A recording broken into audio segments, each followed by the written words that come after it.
আমার 2 বছরের বাচ্চাটাকেও ছাড়েনি, তাকেও কীরকম আবির মাখিয়ে ভূত বানিয়ে দিয়েছি।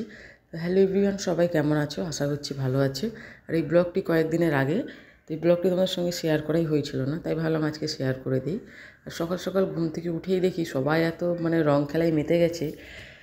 তো আমার এই 2 বছরের বাচ্চাটাকেও ছাড়েনি। সবাইকে বলছি যে ওকে মাখাও না, কেউ মাখাবে না, ছোটো অনেকটা চামড়া নরম, কিন্তু কেউ শুনেইনি। বাচ্চাগুলো কে কখন যে মাখিয়ে দিয়েছে।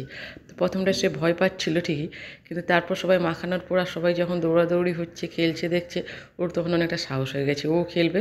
তো ও আবির নিয়ে খালি তার পাপাকে মাখাবে আর মাকে মাখাবে, আর কাউকে না।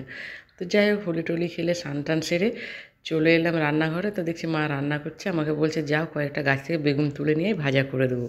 তো আমি চলে এসেছি আমাদের এই সবজি বাগানে। আর গিয়ে দেখছি দেখো কত সুন্দর সুন্দর বেগুন হয়েছে। তবে কী বলো তো, বেগুনগুলোতে একটু পোকা লেগে গেছে, যেহেতু এগুলো তো সার বিষ কখনোই কিছু দেওয়া হয় না। ওই জন্য বেগুনগুলো ধরেছে ঠিকই, কিন্তু পোকা লেগে গেছে। তো এগুলোতে বিষ দেওয়ার দরকার আছে, নাহলে পোকাই লাগবে। তো যাই হোক, আমি কয়েকটা বেগুন তুলে নিলাম। তো ওই পাশে আমাদের লঙ্কা গাছগুলোতে দেখছি খুব সুন্দর লঙ্কা হয়েছে। তো কয়েকটা আমি লঙ্কা তুলবো। তো অনেক দিন ধরেই আমরা কিন্তু আর বাজার থেকে লঙ্কা কিনে খাইনি, কাঁচা লঙ্কা আর কি। এগুলো আমাদের বাগান থেকেই তুলে খাওয়া চলছে।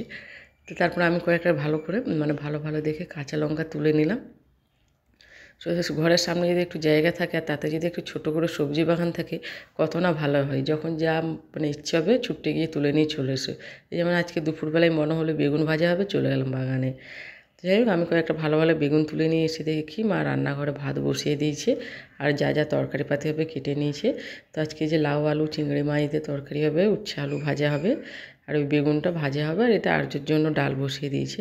তো তারপরে আর্য বাবা কয়েকটা জিনিস নিয়ে এসেছিলো, সেটা গুছিয়ে রাখাই হয়নি। তো ভাবলাম এগুলো বসে বসে গুছিয়ে রেখে দিই।